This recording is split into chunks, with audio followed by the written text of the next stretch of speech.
Every business owner is looking for more leads, better quality, high quality relationships, and also better follow-up. And in this episode, we're meeting with Charles Byrd. He's going to share some of his best strategies, best techniques, including how to get free leads. So Charles, what are some of the big nuggets that we're going to cover today?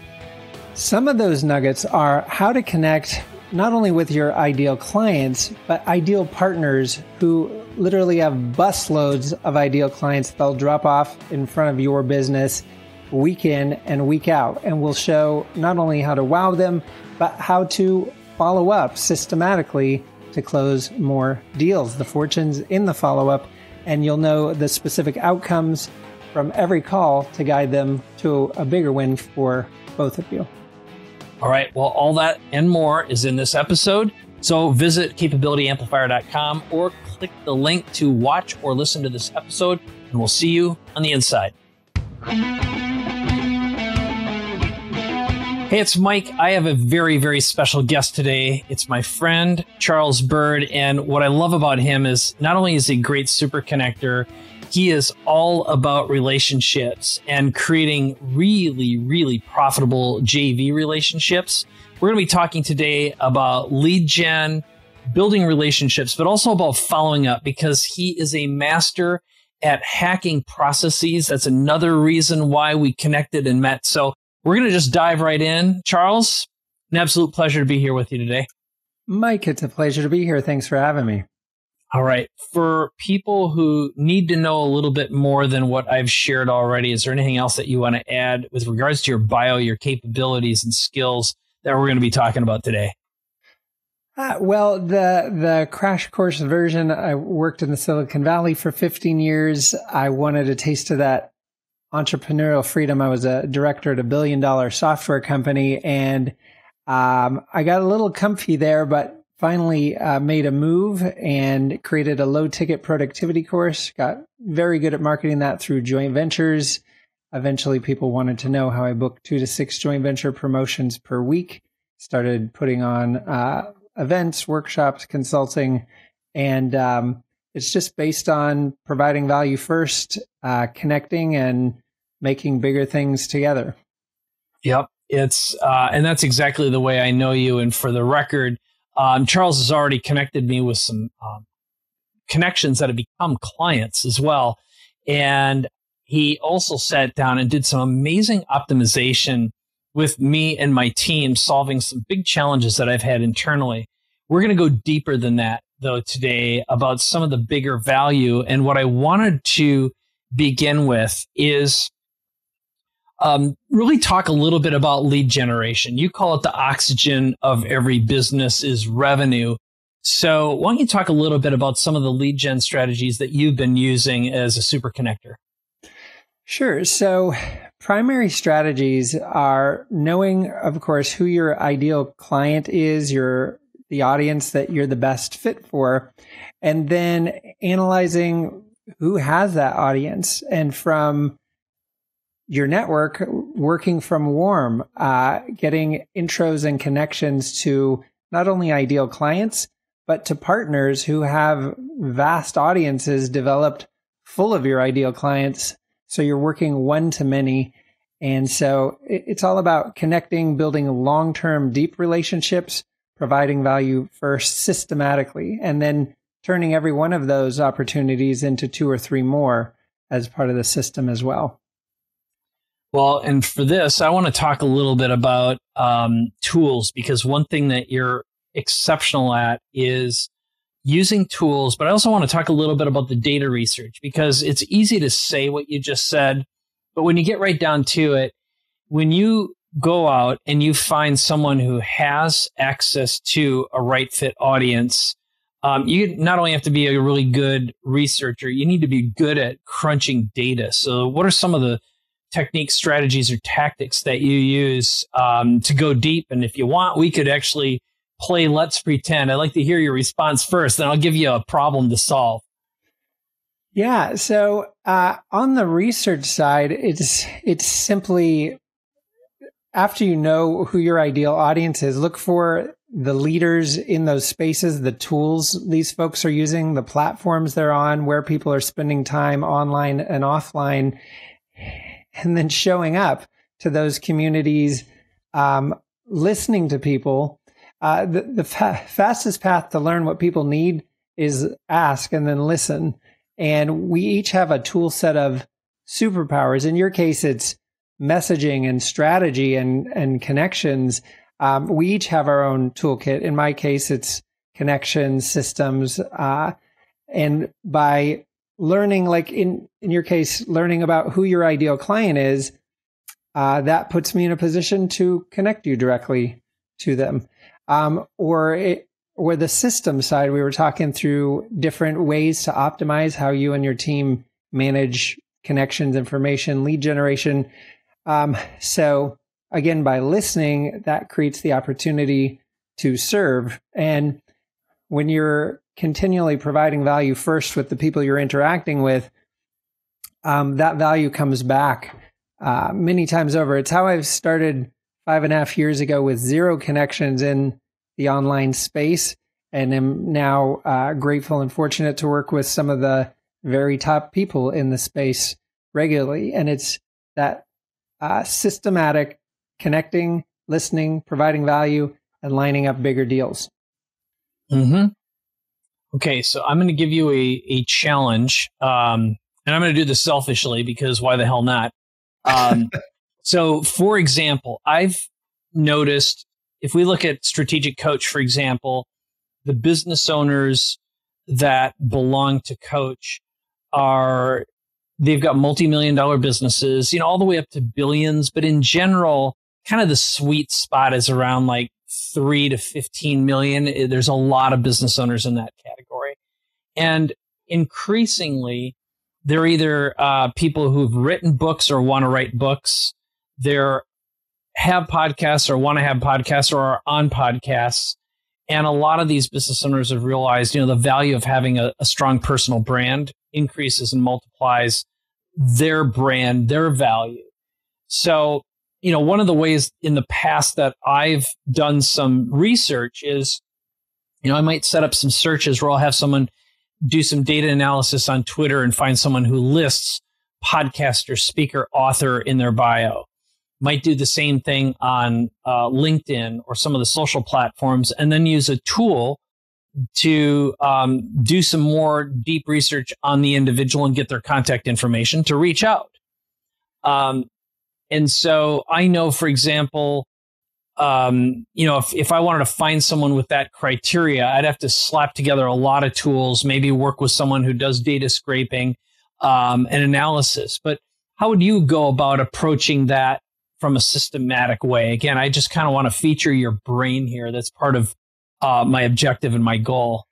Sure. So the actual answer is I do it the opposite. And what I mean by that is what you've just described, which actually a lot of people think of it this way, especially in terms of how do you find ideal joint venture partners to create promotions.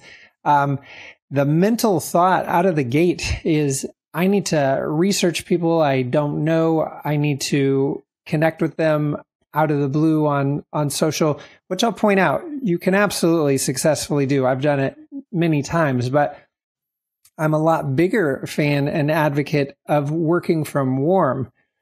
Who are you already friends and connected with that has a connection to the people you are seeking? Because when we work from warm, then you get the advantage of riding on the authority and relationship of the person connecting you. So if I reached out to you cold, I saw you speak a few years ago at a mastermind.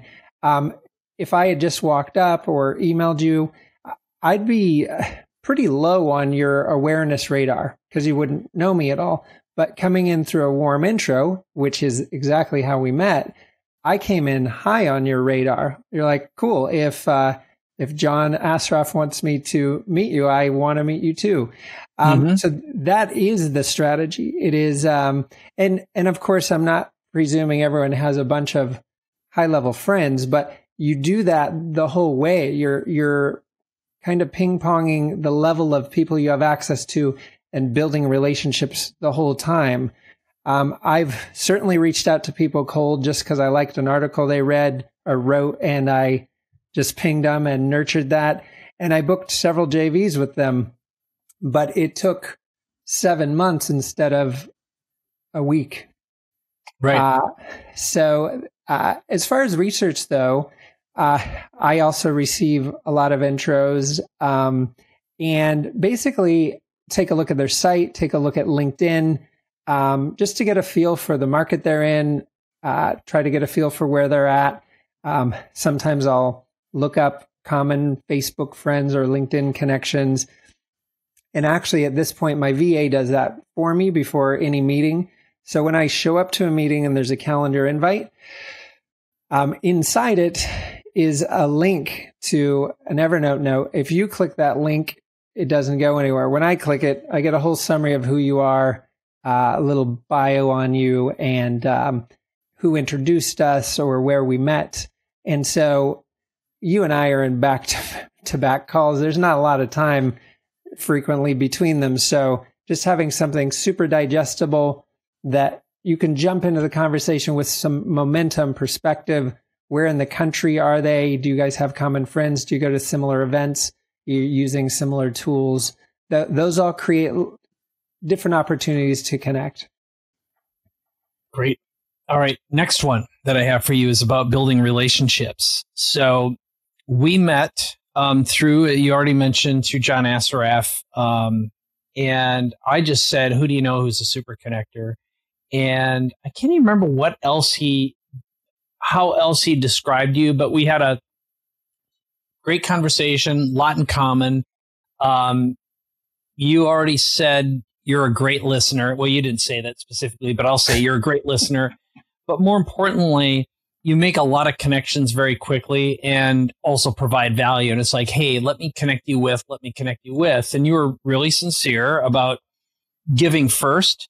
Very similar in that regard to Joe Polish. It always has that give first and give forward perspective. But then we also exchanged some videos. You're really good at video follow-ups. I always call them money phones. And you not only accelerate trust, but you build credibility. So why don't you talk a little bit about your strategy of trust building reciprocity. And I will just flat out say, it does not come from a place of manipulation or getting. It certainly never feels that way. You do have a great demeanor, but how do you stay on track, and what's your technique? Sure. So there's a few elements. It's we have this flow that we walk people through, the shift to relational marketing, relationships, the shift to wowing your partners. And so the wowing your partners, there's a few elements to that. There's wowing them before an interaction, there's wowing them during, and there's wowing them after. So the before part is how you enter their orbit. I'll use it again just because it's how we met. When John does an intro, you've been friends with him for years, you trust him, you guys, have a deep history. Coming in with an intro there, it's got a wow factor of its own. It's not, and again, I want to relay this back to how people can do this without big connections. I'm just speaking like for how we connected. So there's coming in with somewhat of a wow, because you're coming in with an endorsement of someone you know, like, and trust. Step two, the interaction on the call. I had to reverse engineer what I was doing to be very effective at lining up deals and building relationships. And I found one of the techniques is it's taking the wins in your world, the things you're up to, the things that have momentum, and baking them into the conversation at the very beginning. I call it the small talk is the big talk. It's the invisible pitch. It's taking that momentum of what you're up to. Like I had a VIP sales call earlier today, and guess what I told him? I'm like, I'm excited because yesterday I landed a VIP client and a new student in my group. And later today, I'm doing an interview with the great Mike Koenigs. Like, woohoo! We take the wins in our world, anything from I went on a jog this morning and I'm feeling good, to things you have going on. Because if I didn't tell you, you wouldn't know. And if you and I jump on a call, I'll switch to a hypothetical for a moment. If you and I jump on a call and you're like, how are you, Charles? And I go, I'm great. I booked, you're my fourth call today, and I've booked 3 joint ventures already today. And I also got an invite to do an interview for Entrepreneur magazine. I'm feeling pretty good. How are you, Mike? So I've just handed you the frame through which to view me through. And when I tell you, again, this is real, but also in the context of time today, it's hypothetical. If I say Brian Tracy's team reached out because they want to promote me for a 6th time, the vetting is done in your mind whether I have quality content to share because of who I'm working with. So I want to dial it back from these kind of more lofty examples and use something like this. Let's say you're jumping on and someone's newer to the space and you go, how are you, Charles? And I go, great. I've been doing one-on-one consulting and I'm excited because I'm launching a pilot group. I have 7 people in there. We're going to get feedback, dial it in, and I'm going to start JVing with that in 2 months. So you're showing you have a plan, you're taking action, you know where you're going, who you serve. It's that kind of thing. And then the last wowing is after the interaction. And this one's fun because it gives you the opportunity to be the unicorn. And what I mean is the fortune's in the follow-up. Most people do not follow up. Their life rushes on. They plow ahead just to make it through their day. By being the person who follows up, by being the person who connects them with their ideal client or ideal partner or a great strategy, you stand out and everybody's winning from the interaction. So they're very conscious. I'm going to connect you to a perfect client, a perfect partner, or share some resource that furthers your goals. And whoever I connect you with, you're both winning because you're going to serve them. Like everyone wins from that. So following up very promptly, because there's a half-life to follow up.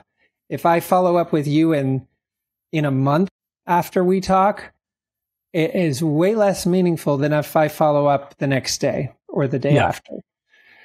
So those mechanisms use consistently, using systems you trust that enable you to do that. And like you said, video, I'm a huge fan. Selfishly, it's faster. And 2, it conveys your energy, your warmth. It's like the 2 people are right in front of you and you're sharing a video intro. It's a great way to go. It is. I'm going to add a couple bonuses here because you use, I'm trying to think, what's the tool you use for video follow-up? I use Vidyard. Yes, that's right. And I also will use Facebook Messenger. There's a video feature in there built in. They're like 20-second videos. So quick follow-ups through there work pretty good too. Okay. Yeah, what I typically do is I use an app on my desktop called Ecamm, which is just a direct video, but it allows me to simultaneously record to YouTube.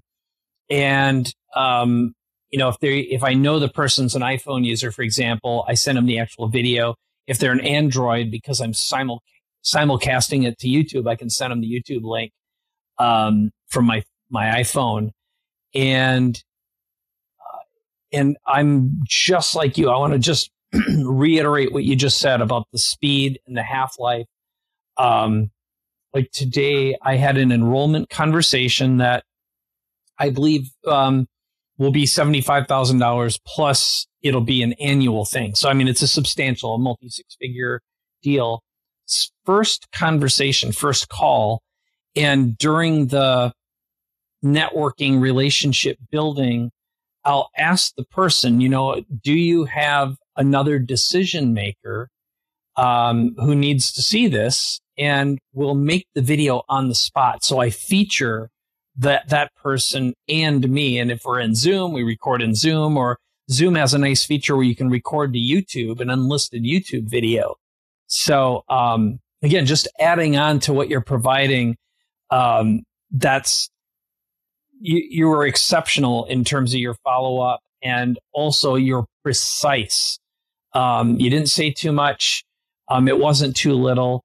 It provided a lot of value, and you are exacting in your follow-up as well. So do you manage your follow-up and relationship building inside your CRM? And if so, what are you using, and how do you do that? Or is it all in Evernote? Oh, yeah. Well, it's a collection of tools that work together in a very frictionless way. So some of them do come from my CRM. I use one called Close with a Z. But also, like, I have an Asana board laid out for intros that I've promised people from conversations. So most conversations, there'll be 1 to 3 intros that come out of that.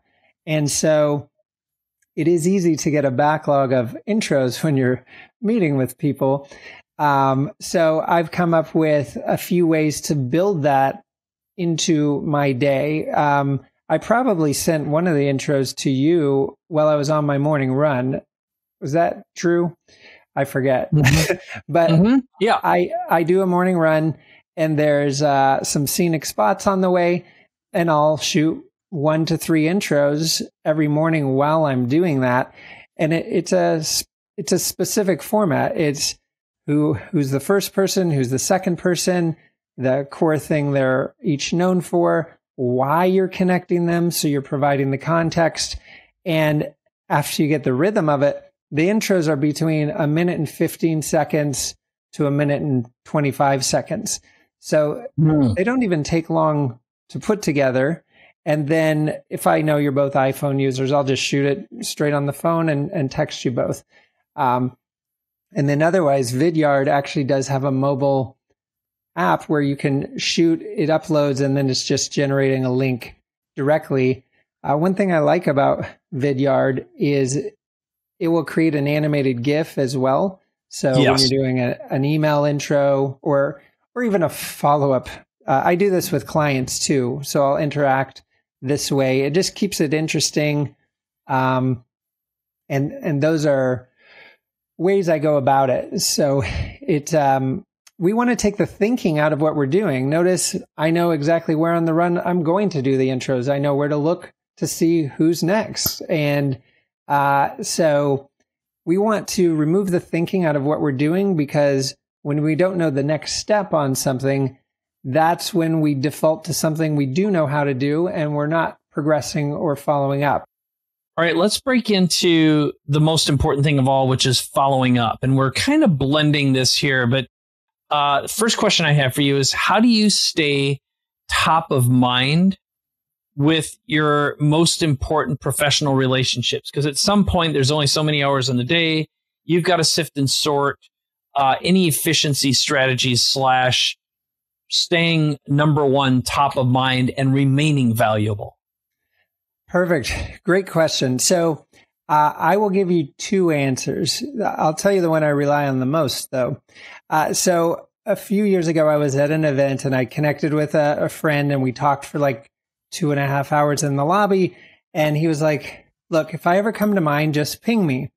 And I remember thinking, well, what if you're at dinner with your family? What if you're in a webinar? We're like, that sounds crazy. Just randomly ping people. And I was like, screw it. I'm going to do that with everybody. So when someone comes to mind, just ping them.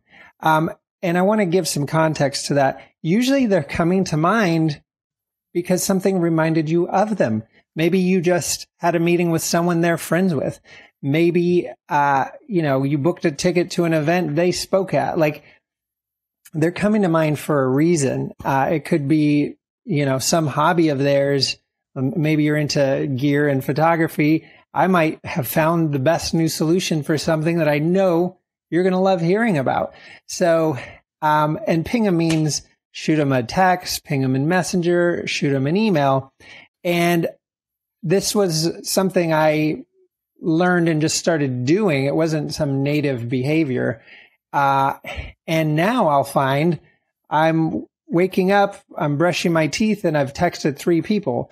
Like, you're just interacting, staying top of mind, connecting, providing value, thinking of intros for people, and just doing this as a matter of habit. You look through your text list. I mean, not since Joe's been on sabbatical, but Joe Polish and I have texts going back and forth and all these different people because we're keeping in touch and top of mind. And that also has to do with wowing your partners.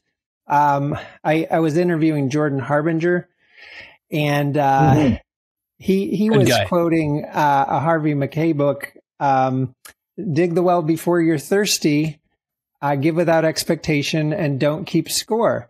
And so by doing this as a matter of habit, you'll have so much opportunity in your life you won't know what to do with. And here's the difference. If you and I are in touch, I'm just saying hi to check in as a friend. I'm sending you intros. We have common things we like doing or talking about. Later, whenever the time comes, you're going to be far more eager and likely to support something I'm doing versus not hearing from me for 2.5 years. And I go, hey, Mike, I've got a launch next week. Can you mail? You're like, no, I can't. So it's like you said, it's not all about what you might get later. It's just about, as a way of being, be someone who provides value and comes in service. And the rest just comes together naturally. Yes. That I, once again, can't agree more. One thing that I have found along those lines is another way to stay top of mind is having a special background. I make a point of shooting, like I've got a camera mount in my car, and when people receive a video that's kind of just in timey, it impresses them. Or like this past weekend, for example, I was with my wife in Paso Robles and some friends. So I made a point of making a couple of videos and some follow-ups in between things. And it'll be like, where are you? It starts a new conversation, a dialogue. So just being interesting and interested makes a huge difference. So those are great tips. That is a good point. And along those lines, when I'm somewhere cool, somewhere scenic and beautiful, I'll specifically shoot a few touch-based videos. Sometimes I'll even batch a few together, especially if I'm shooting other content. I'll do them on my phone just quick. But if I'm shooting pro content, I was at a resort in Yountville in the Napa Valley 2 weeks ago. And one of my VIP clients I was doing an intro for, I had a camera person, all this stuff. And I shot this intro that looked like a pro shoot. Cause I mean, it sort of was, but it's just like, wow, that it's going above and beyond. And I agree with you. Shooting stuff in between things and at interesting places is wonderful. Yep. All right. Next one then. How do you remind yourself to check in and follow up? What tools, techniques are you using? You already mentioned Asana and Close, your CRM. Is it more of that, or what's your strategy for staying on top of this and not letting balls drop? Sure. Well, there's a few ways to go about it. Ideally, you're putting follow-ups either in your CRM or, in our case, to Asana. I'll have joint venture follow-ups, high-ticket client follow-ups. So in fact, it happened today. I had a high-ticket sales call, and this couple's dying to hire me, but now is not the right time. So we're scheduling a follow-up call for like a month out. But another thing I'll do very regularly, especially when a day is moving really fast, they might say, hey, reach back out in a couple weeks or whatever the time frame. So there's two ways I'll go about that. One, I'll just press the Siri button on my phone and say, remind me in 2 weeks to ping Mike. An even better way that I like to do is I use an email app called Newton, and I create a delayed send. So I could shoot a follow-up right when we hang up and say, hey, Mike, it was great being on the show. I'm excited for XYZ that we're doing. And I'll shoot that video and write a brief email and hit send, but it's a delayed send. So it delivers in 2 weeks or whatever. And the reason that's phenomenal, I don't even have to trust myself to follow up because I already did. Yes. Yes. Yeah. Gmail has a similar send in the future. If it's not built in, there's an extension for it. So that's really good. Great. So let's move on to someone who has hundreds or thousands of important contacts to manage and prioritize. If you think through the lens of scaling Charles, or when you're scaling another business owner and you're teaching them what you're doing along with the JV or high ticket coaching you do, like what's your response to that? Sure. So it ends up being a very similar approach. So there's kind of two categories of this. There's, I will say, like your general list and your audience, that kind of touch base. And then there's like warmer folks, like I'm not going to ever mail you from my CRM. I'm going to mail you directly or text you. So I treat them differently, but the philosophies can be the same. In my CRM, I program it, and I help clients do this, to have people bubble up when they should, meaning you might have connections in there that you want to stay in touch with every 6 months. You might have warmer folks you want to stay in touch with every 3 weeks, whatever the time frame that is appropriate for who we're talking about. These could be anyone from friends, peers, high ticket client leads, whatever the pipeline you're looking at. And then you set the frequency by which they bubble back up. So if I set you to come up every 3 weeks, I'm spoon fed who to reach out to when. And also, if there is an interaction, that timer automatically resets. So it's not just some random thing. It's actually all measured and tracked.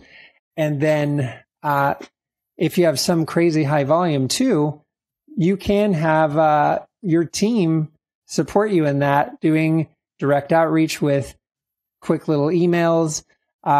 You'd want to find ways to personalize it, but they can be built off a simple template format. And then you can have those things go out automatically or have your team do it. And as the conversations evolve, those bubble back up to where you're actually interacting with them. Okay. Very good. So let's talk a little bit more about anything else through the lens here, because I've asked the questions I've had about lead gen, building relationships, following up. But are there some questions that I should be asking you that I'm not, that are nuanced and make all the difference in the world? Sure. So number one is turning every opportunity into 2 or 3 more systematically. So every joint venture I book, they lead to 2 or 3 more. And that's rebooking with them, integrating deeper with them, getting waves of intros to their favorite partners. I got an intro yesterday from Gina Gavellini. Like, these just come in all the time, because I'm giving them out all the time. But just inherently they do regardless. So point being, you bake it into your process with your clients, with your partners, with your students, to help their friends and connections too, by connecting them to you. So baking that into the DNA of your workflows That's why it's not even difficult to book 2 to 6 joint ventures a week. They start just coming to you. Now, of course, you need to connect with folks. If you vanish, you're not going to book anything. But when you're doing the basics, it just becomes a self-perpetuating system. I call it the system that makes success inevitable, because it's like a big cookie cutter you're using over and over to build amazing relationships while lining up huge deals. I love it. And let's talk just a little bit. This is my very elegant way of segueing into, who's a right fit for you when you're working with them and you're doing JVs. Like who's a right fit, who isn't a right fit? How big do you go? How big do you go? Well, in general, like I'll detach myself from this briefly.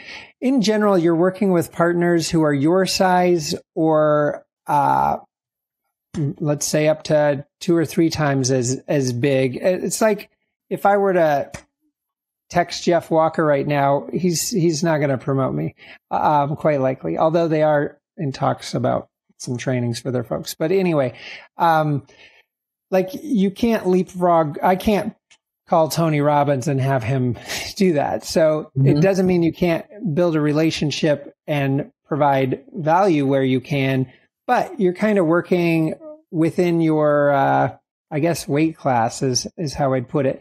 But you continually ping pong your way up the whole time. You keep up leveling who you're working with, ways you're able to provide value. Like the referral that I gave you, having someone of that caliber in the network, it's because of always reaching out and connecting and up leveling. The person I referred 5 years ago wouldn't have known me at all. So it's always working from the pools you're in, and always I guess growing from there. Good. So let's go back to you, which is for someone listening to this right now, and they're like, all right, I like this Charles Byrd guy. Who do you want to work with right now? Who's your ideal right fit, and how do they reach out to you to learn a little bit more? Sure. So I'll answer this 3 ways: from ideal clients, ideal students, and then ideal joint venture partners. So ideal clients for my private work, usually their business is doing $1 million plus. They have tapped out on Facebook. They're having trouble growing from where they are, and they want to diversify their leads, and they would like to take a crack at free leads. Connecting with people who already have hundreds of thousands of your ideal folks in their audience is the most direct path to growing, because you're already coming in very warm with people far more willing to buy your product and willing to spend more money. And then I also run a group program. It's a 8-week implementation program called Pure JV. And the ideal folks for that, they have existing products or services. They're looking for a free traffic source to create dependable revenue in their business.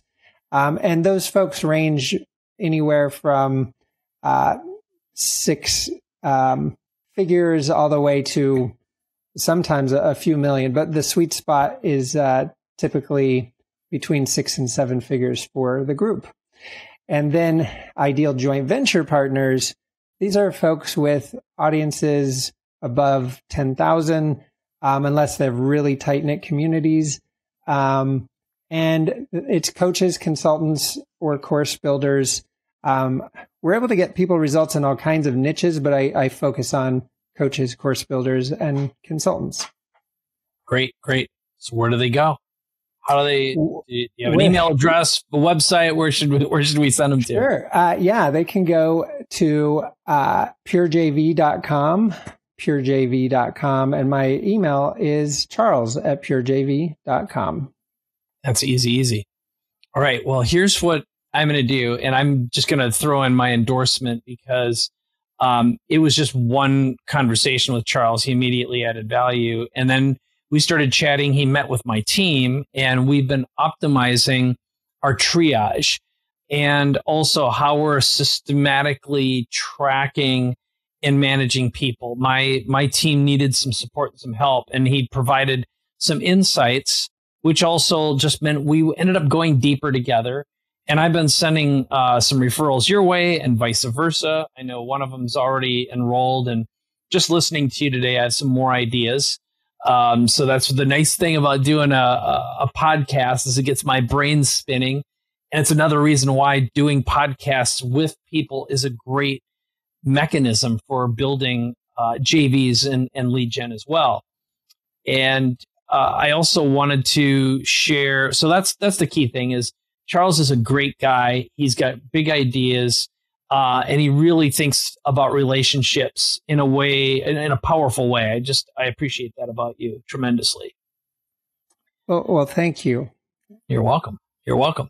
And I've got more ideas on how we're going to continue working together. So I'm just looking forward to a longer term relationship, connecting you with more folks, and just getting to know more about you and what works best, and also how to elevate your status and authority in this space. So you're talking to, a two times or a 10 times bigger relationship, because the truth of the matter is every business can benefit from JVs. So that's what I got. Anything else you want to add before I let you go? No, you're absolutely right. Just even a call yesterday, the person I was speaking with, his ideal client represents $500K a year in revenue, and I can show him how to quadruple that. In fact, many of my clients, I have 3x their revenue. Others, even within 8 weeks, I've increased their revenue by 45%. Because when you add a free traffic source, augmenting whatever you're already doing well, it's just a beautiful thing. Yeah, I really want to thank you, Mike, for the opportunity to spend the time with you and share this. I'm very passionate about it. And these are all learnable skills. They are absolutely learnable skills. And when you're handed a vetted system for exactly how to do it, like everything's templated, from how to even take notes on the call, how to connect with the person, how to follow up, and all the systems baked in. It makes it very plug and play. It's a paint by numbers approach. And that's your 8-week course that they can learn about at puregv.com. That's right. 8-week or working privately. Right on. All right. Well, that's what we got. This is Charles Byrd, puregv.com. Write to him at charles@puregv.com. And I appreciate you, sir. Thanks for spending time with me today. Thank you, Mike. My pleasure.